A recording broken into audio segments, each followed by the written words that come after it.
All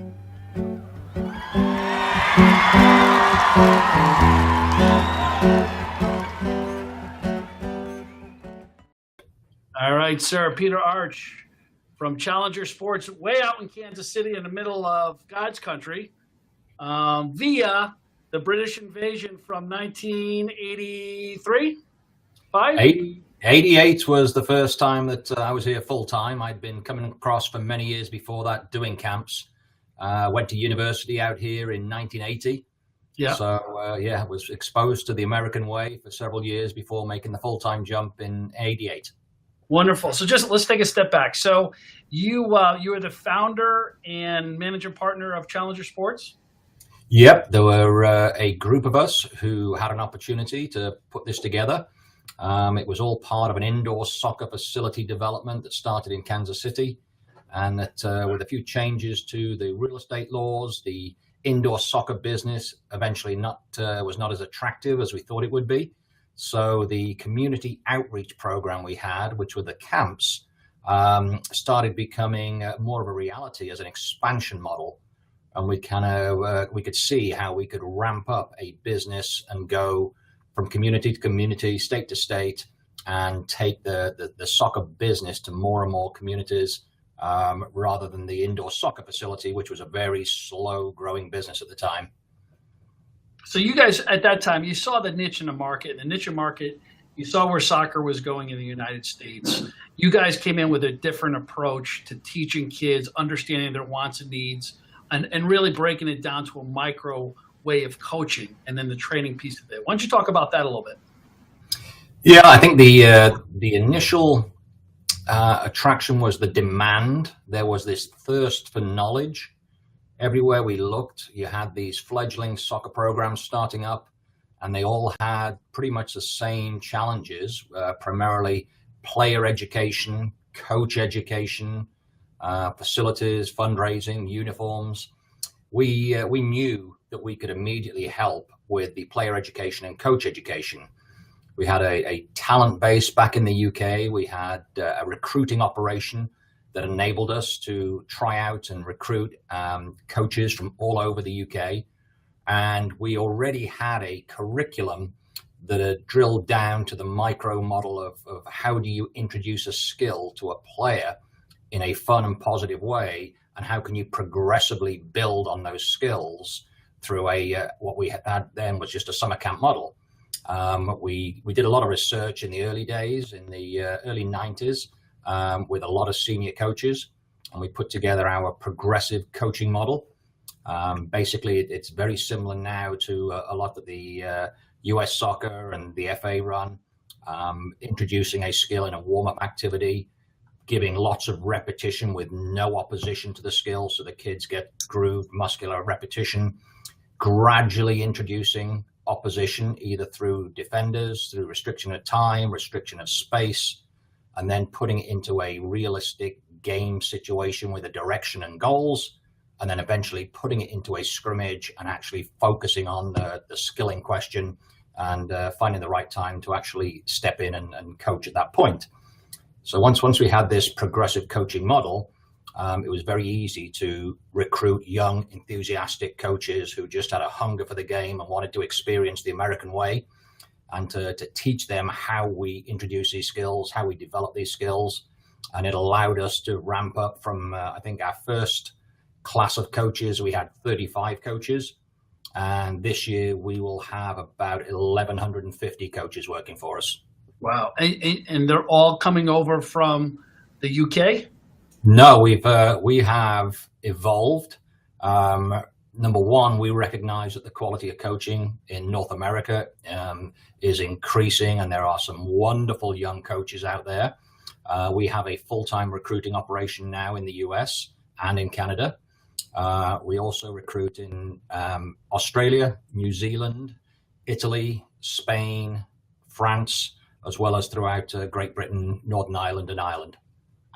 So if you have 1,100 coaches, how many? That's a lot of coaches. How many camps do you have? And just talk about how you scale it. Yeah, the camp, when you look on the macro, it's a very daunting task to coordinate about 3,500 different weeks of soccer camp.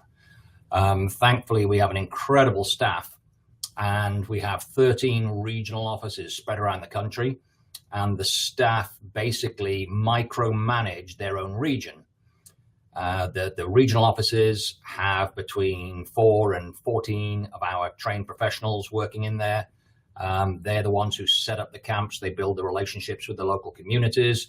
They go in, do promotional work. They'll get the marketing set up, do the social media, and they'll do everything necessary to make the local camp a success.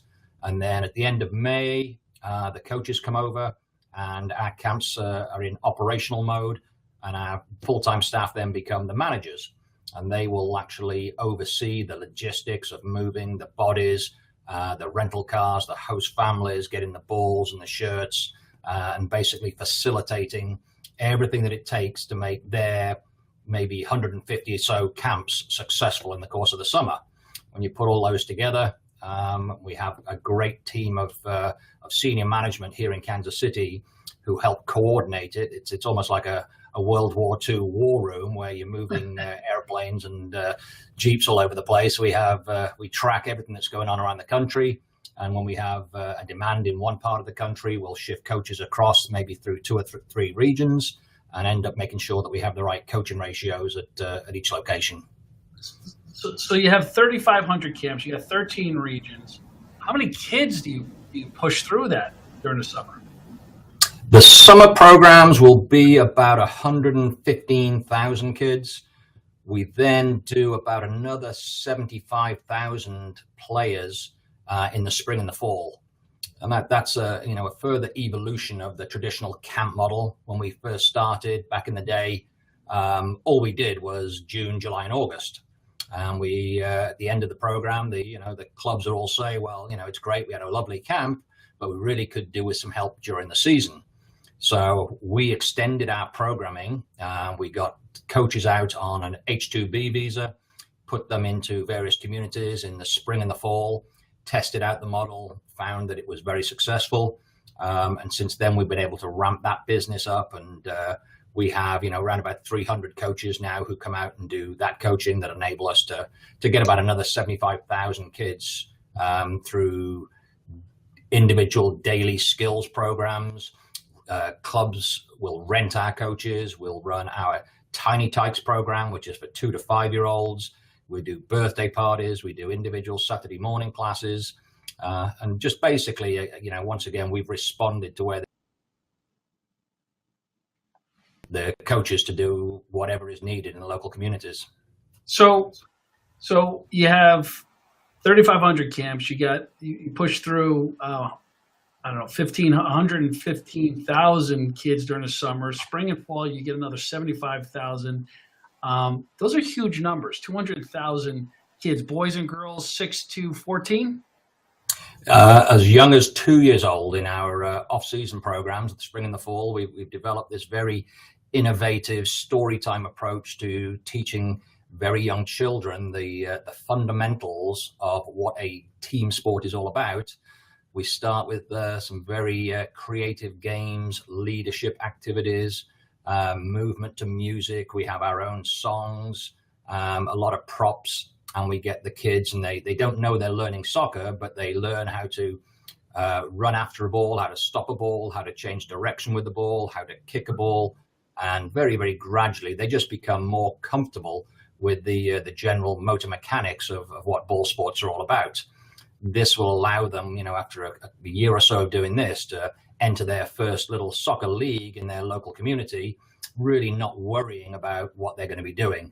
It can be a pretty daunting task for a 4-year-old who most of the leagues now start at 4, having to go out there and figure out what's going on. So we just, hold their hand and gradually introduce them to all the different dynamics of the game. And eventually, it's a great way for us to build our brand at the young level and increase the lifetime value of our customers. So the great thing about this is with the 13 regional offices and the staff that you have that are full-time, you're able to manage this on a grassroots scalable level, control it from the warehouse and from your corporate offices, in Kansas City, but give those 13 regional offices the tools to be able to do this year round within each market. So it's those relationships that they're building, your regional directors with the YMCA, Boys and Girls Clubs, school systems. Is that how I'm reading this? That is everything. The relationships with the local communities, really, it's the stone that everything else is built upon. Our staff spend an enormous amount of time driving around their region, which could be 1 or 2 states. Their goal is to, number one, build a database of every soccer decision maker, whether it's a league, a club, a team, a YMCA, park and rec, military base, school, church, homeowners association, boys and girls clubs, whoever aggregates large numbers of kids in sports programs. We want to know who they are. We want to be able to get in front of them, and we do a needs analysis. You say, okay, you have this lovely sports program going on. You have some form of coaching. How can we help you? Can we train your coaches to do a better job? Can we come in the summer and run this incredible fun skill building camp program where your kids can come in, not only learn new skills, refine their existing ones, but have this real upbeat camp experience, which basically will make them more hungry to learn the game and become better at it. That then also allows us to talk to them about other things we do. The evolution of our business has been to respond to changes in the market. And over the last 25 years, there's been a lot of maturation and sophistication of the soccer industry. And now teams, they don't just want to, play in their local league and play in a tournament. They want to travel a tournament. So we now run 16 different tournaments. We'll have about 30,000 kids go through the tournaments. And we are expanding that program rapidly. We do tours overseas. We have a number of our clubs who come to us and want to travel. So we have a wonderful tour program over to Europe and to South America. And then probably the fastest growing part of our business, which we started about 10 years ago, is our uniform business. We realized that most of the clubs and the organizations we're working with are looking for high quality, really good looking uniforms, but they're on a very tight budget. We figured out the only way to do this was to basically go out to the market ourselves and manufacture and then go straight to the end user. So we eliminated all of the middlemen and the wholesalers, the distributors. We became a one-stop shop. We designed a line of soccer uniforms, tested out the market, gradually expanded it over a number of years. And then 3.5 years ago, we partnered up with Under Armour. Under Armour wanted to really get a little bit more activated in the soccer space. They were finding it difficult to compete with Adidas and Nike at the local soccer store level. So they saw our distribution channels as a great way for them to go straight to the market with a minimum of effort. So we're now the second largest distributor of Under Armour soccer in the country and have a great relationship with those guys. I think just from a sponsor standpoint, you talked about Under Armour. You look at what's happening in the space right now and the activation, and I guess really the opportunity where you don't have to go through media rights deals, whether it's with the MLS or with the Premier Club team. You're looking at the numbers you're giving me are staggering. You're looking over 250,000 kids that you're going to touch each year and interact with each year. Then you have the resources on a local level and a regional level, the back end of it to be able to execute an activation for a sponsor. So talk a little bit about that. You have the resources in place. You certainly have the amount of kids. You have the science of producing these camps, clinics, tours, tournaments. What is it that I know not every sponsor is going to be a fit, and it's certainly you want to make sure that they have the right fit. But what is it with sponsors that you personally are looking for that you feel that's going to be a good fit for what you guys have to offer? Any categories in specific, or any ones out there, whether it's a candy or a healthy snack? So talk about that a little bit. I think sponsors in general have found themselves wanting in the last couple of years more activation, more of a grassroots program. I think they all are inundated with opportunities for mass media, television advertising, radio advertising, newspaper advertising, sponsor this, sponsor that. What we can actually do is something pretty unique. We can engage the kids and the parents in a very unique one-on-one relationship. Number one, when they're actually registering with us, we get about 90% of our customers will sign up online. So we have them facing us in this buying mode. They are entering real-time data, all 100% guaranteed good data. So we've got this incredible customer database to start with. We then have multiple levels of ways to interact with the kids. We have a captive market while they're at camp. We have run a number of promotions for different vendors in the past. We've run for Kellogg's, where they wanted us to position Kellogg's Frosted Flakes as a good energy source to the kids. And we had sample boxes of Frosties shipped out to every camp location. The kids sampled them during the water breaks. We had them take them home and put a social media competition together where they had to have their photograph taken with their Frosted Flakes box in the most creative soccer position they could. So we had them on goalposts, we had them at tournaments, we had them on tours, we had them when they're in cars traveling to games. It was just a pretty unique, very effective promotion. One of the more difficult ones we did was we worked with Chiquita and had fresh sliced apples delivered to every camp. They were delivered in frozen CO2 boxes, all temperature controlled. And the kids were given these at snack break, and we then drove them back to a web page to answer questions on what they liked about them best. And again, had a photograph competition with those guys. I think the main thing is just our ability to take a national level promotion and execute it in a very large number of different places. If you were going to have to hire a sampling. Kellogg. So Kellogg, you had Kellogg's as a sponsor. How did the activation go? The thing that Kellogg's were very interested in was the fact that we could get their product and a message out in front of parents and kids in a consistent way. They were short on time. They needed to do this before the fall soccer season. And we happened to come along with this great opportunity for them to drop their product and their message into an existing distribution model. We had the coaches, we had the rental cars, we had the locations, we had the shipments all sorted out, and we were able to get the activation at the grassroots level. At that time, it was about 2,800 camp locations. Basically, we gave the product to the kids during the break time. They sampled it. They were able to answer questions on it. We then were able to basically get them engaged in a creative photo sharing competition on social media.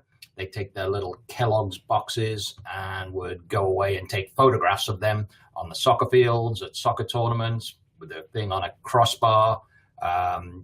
They basically had free reign to give us their most creative soccer photograph with Kellogg's Frosties involved in it. And we got hundreds and hundreds of replies and forwarded those on to Kellogg's. And then we picked a grand prize winner and sent them a big soccer gift bag. It was one of the most effective ones we did, along with the promotion we did for Chiquita, where we promoted sliced apples. They just launched Chiquita Fresh Bites, which was a new fresh apple bagged product that was coming into the grocery store market. And they wanted young kids to be able to sample them and give them feedback. So we basically had them shipped in CO2 out to each of the camp locations. They were kept cold and fresh until they arrived at camp. We gave the kids the ability to sample them. And then the kids went onto a web page and answered questions about them. And we also distributed coupons to drive the parents back to the grocery stores. So that's the great thing about this whole thing is you could scale it. You could get this in front of a lot of kids, a lot of families, without paying that big media rights fees that you may have to pay with leagues, massive clubs. You guys have a distribution that's consistent. You got regional offices that could put the product in kids' hands because of the coaches. And that's not just during the summer, that's year round. So I look at this as a no-brainer for sponsors that are looking to get in front of families. And it's really unique. And what you guys have is a very, very interesting and quite a platform. Yep, it's been an interesting growth over the years. We went from just running a handful of camps in the Midwest to now we have a national platform of relationships around the country. They were just the summer, but now it's year round. We have this spring and fall contact between our trainers and the local communities. We have tournaments running at different stages throughout the spring and the fall. And we just have a multifaceted way of getting a message through offline, online, and grassroots promotion out to just a vast number of soccer families. I mean, the 200,000 players that we actually interact with, they belong to a group of about 7 million soccer players and siblings who basically all belong to the clubs and associations and park and recs and YMCAs that we work with. We're able to get marketing material out to them to share with each of their members before that comes down to the ones who actually want to sign up. So the actual universe that we represent that a potential sponsor could reach is 7 million in its largest form. So, the great thing is that it's a white canvas. You could create a digital activation if you had to, along with on-site as well. Is that right? Absolutely. That's the one thing that we've learned all along the way here is the only way that we really will have a chance of securing sponsorship year after year is to create something that works. And the more varied ways and creative ways that we can help get the message to the end user, the more successful we're going to be. So building the digital side is very, very important to us. The online registration portal that the parent will actually see while they're registering, that could be completely branded for a marketing partner. It could be that this particular page is, sponsored by Ford Motor Company. And then when they get their confirmation email, which they're going to need to keep, we could have a Ford coupon on the bottom, a message on the bottom, some more branding. They will then get a reminder 10 days before camp. Another email will go out to them, same again, and then a follow-up email once they've had the camp. So we have, multiple points of contact, a great database, many ways to get them online, offline, digitally, in front of the parents, in front of the kids. The tournaments offer a great opportunity to grandstand and showcase products. We have captive venues where players, parents, and coaches will be for a whole weekend. Our last tournament last weekend had 280 teams in it. And basically they would play between 3 and 5 games over 2.5 days. And they're all looking for things to do between their games. So if a product wanted to showcase whatever it is at each of our locations, we could do that. How do people get a hold of you? They can get hold of me at Challenger Sports. Our corporate office is located in Kansas City at Central Time. I'm available. My email is peter@challengersports.com. And I would welcome any phone calls directly to me at 913-232-5173.